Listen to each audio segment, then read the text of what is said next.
নমস্কার বন্ধুরা, আমার ইউটিউবে চ্যানেল বৈচিত্র্যময় দেশে আপনাদের স্বাগত জানাই। আজকে আমি যে ভিডিওটি এনেছি সেই ভিডিওটি হচ্ছে কেন গাছের উপকারিতা।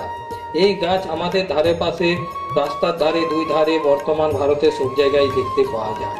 এই গাছ অতি পরিচিত গাছ। এই গাছ যখনই বর্ষার দিন হয় তখন এই গাছে বেগুনি রঙের ফুল, যেটা খুব অন্য ধরনের, অন্য কোনো গাছে এই ধরনের ফুল দেখতে পাওয়া যায় না। এই গাছে বেগুনি রঙের ফুল দেখতে পাওয়া যায়। আর এছাড়া সবুজ সবুজ ফল তৈরি হয়। এই কাঁচা ফল অনেকে গ্রাম অঞ্চলে আচার ও চাটনি তৈরিতে ব্যবহৃত হয়। তাই আজ আমি এই কেন গাছের এই গল্প আর ইতিহাস এবং বৈচিত্র্য নিয়ে এই গল্প চালু করতে চলেছি। নমস্কার বন্ধুরা, আজ আমরা জানবো কেন গাছের উপকারিতা। এই গাছ বর্ষায় বেগুনি রঙের ফুল ফোটে আর পরে সবুজ ফল ধরে। এই কচি ফল দিয়ে গ্রামের মানুষরা আচার ও চাটনি বানায়। কিন্তু জানেন কি, আমাদের গ্রামের আশেপাশে এমন অনেক দেশি গাছ রয়েছে যেগুলি আমরা প্রতিদিন চোখের সামনে দেখি ও সঠিকভাবে চিনতে পারি না। কেন গাছ তেমনি একটি গাছ। এক সময় রাস্তার ধারে, মাঠের পাশে কিংবা বাড়ির আশেপাশে এই গাছ দেখতে পাওয়া যেত। এখন ধীরে ধীরে এমন দেশি গাছের সংখ্যা কমে যাচ্ছে। বর্ষাকালে কেন গাছের সৌন্দর্য যেন আরো বেড়ে যায়। গাছে উঠতে দেখা যায় ছোট ছোট বেগুনি রঙের ফুল, এবং ফুল ঝরে যাওয়ার পর ধীরে ধীরে গাছে ফল আসে। প্রথম দিকে ফল সবুজ এবং কচি থাকে। এই সময় গ্রামের মানুষ অনেক সময় ফল সংগ্রহ করে বিভিন্ন ধরনের খাবার তৈরি করেন। কেন ফলের সবচেয়ে জনপ্রিয় ব্যবহারগুলির মধ্যে রয়েছে আচার এবং চাটনি। কচি ফলের টক স্বাদ এবং আচার ও চাটনি একেবারে আলাদা স্বাদ এনে দেয়। গ্রামে অনেক বাড়িতে লবণ ও মশলা এবং অন্যান্য উপকরণের সঙ্গে এই ফল ব্যবহার করে ঘরোয়া পদ্ধতিতে আচার তৈরি করা হয়। আবার কেন ফলের চাটনি ভাতের সঙ্গে কিংবা দুপুরের খাবারের শেষ টক মিষ্টি চাটনি হিসাবে এটি অনেকেরই পছন্দ।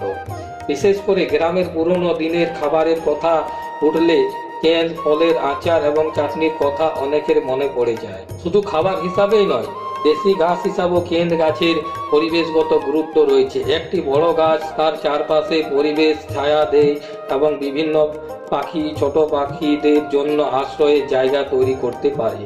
ফুল ও ফলের সময় বিভিন্ন জীবন্ত পোকামাকড় এই গাছের আশেপাশে দেখা যায়। আমাদের পূর্বপুরুষরা প্রকৃতির সঙ্গে খুব কাছাকাছি জীবনযাত্রা করতেন, তাই আশেপাশে থাকা গাছ, ফল, শাকসবজি এবং অন্যান্য প্রাকৃতিক সম্পদ সম্পর্কে তাদের অনেক বাস্তব অভিজ্ঞতা ছিল। কেন ফল সেই গ্রামীণ ঐতিহ্যের একটা অংশ। তবে একটা বিষয় অবশ্যই মনে রাখতে হবে, কোনো দেশি ফলকে শুধুমাত্র লোকে মুখে প্রচলিত তথ্যের ভিত্তিতে রোগের ওষুধ হিসাবে ব্যবহার করা উচিত নয়। কেন গাছের সঠিক প্রজাতির এবং ফলের পরিচয় নিশ্চিত করা গুরুত্বপূর্ণ, কারণ বিভিন্ন অঞ্চলে একই গাছের স্থানীয় নাম আলাদা হতে পারে। আজকের দিনে আমরা বাজার থেকে নানান রকমের দেশি ফল এবং প্যাকেটজাত খাবার কিনছি, কিন্তু আমাদের গ্রামের চারপাশে এমন অনেক দেশি ফল রয়েছে যেগুলির সঙ্গে জড়ে আছে আমাদের মাটি এবং প্রকৃতির শৈশবের স্মৃতি। তাই কেন গাছের মতো হারিয়ে যেতে বসা দেশি গাছগুলোকে শুধু গাছ হিসাবেই নয়, আমাদের গ্রামীণ ঐতিহ্যের অংশ হিসাবে দেখা উচিত। বাড়ির আশেপাশে এমন গাছ থাকলে অযথা কেটে না ফেলে সংরক্ষণ করা এবং নতুন প্রজন্মকে গাছটির পরিচয় জানানো আমাদের সবার দায়িত্ব। ভাবুন, একটি গাছ বর্ষায় ফুল দেয়, পরে ফল দেয় এবং সেই ফল দিয়ে গ্রামের মানুষের আচার ও চাটনি তৈরি করেন। আর একই সঙ্গে গাছটি আমাদের চারপাশে প্রকৃতির অংশ হয়ে থাকে।